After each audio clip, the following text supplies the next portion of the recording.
2020년 9월 17일 오늘의 이슈를 살펴보는 이슈체크입니다.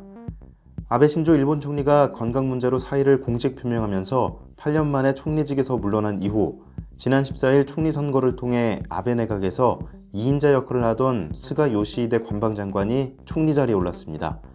오늘 이슈체크에서 앞으로 내년 9월까지 아베 전 총리의 자녀 임기를 채울 스가 내각에 대해 살펴보겠습니다. 자세한 내용 김아련 기자와 함께합니다. 네, 안녕하세요. 김아련입니다. 네, 스가 요시히데 총리 주도의 일본 내각이 지난 16일 공식 출범했죠. 네, 그렇습니다.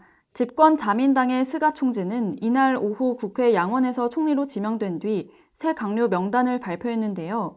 아베 정권의 계승을 기치로 내걸었던 스가는 아베 내각에 몸담았던 강료 11명을 포함시키면서 과거에 있던 강료들이 스가 내각에 그대로 눌러앉는 모양새가 됐습니다.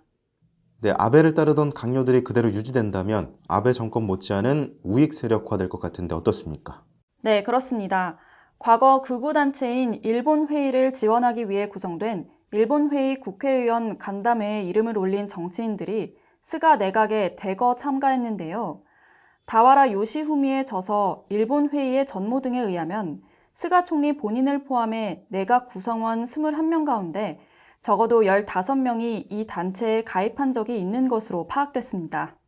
네, 그렇다면 스가 총리 역시 아베 전 총리만큼 우익 성향이 강해 보인다, 이렇게 평가되는 겁니까?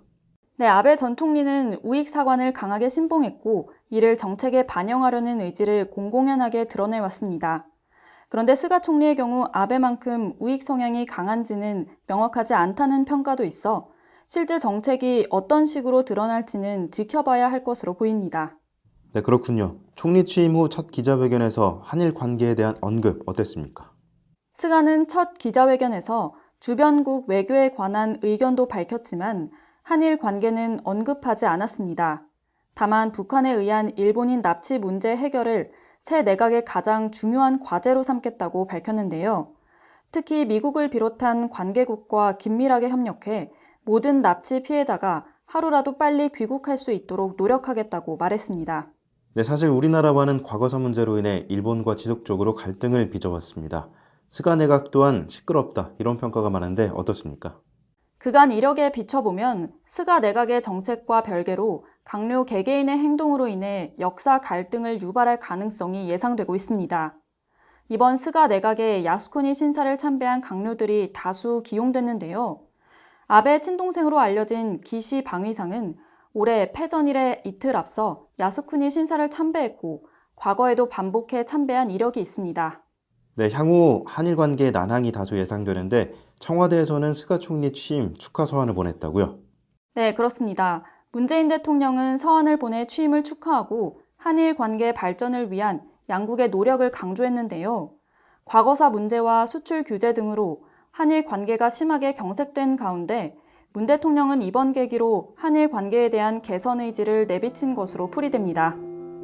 네, 설명 잘 들었습니다. 사실상 돌려막기 내각이 아니냐, 이런 말이 나올 만큼 아베 정권 시절 강요로 가득 채워진 스가 내각. 7년 8개월 만에 총리가 바뀐 것 치고는 별다를 게 없다, 이런 의견들이 많습니다. 문 대통령의 축하 서한에도 여전히 냉담한 스가 총리, 향후 한일 관계에 미칠 영향에 이목이 집중되고 있습니다. 이상 이슈체크였습니다.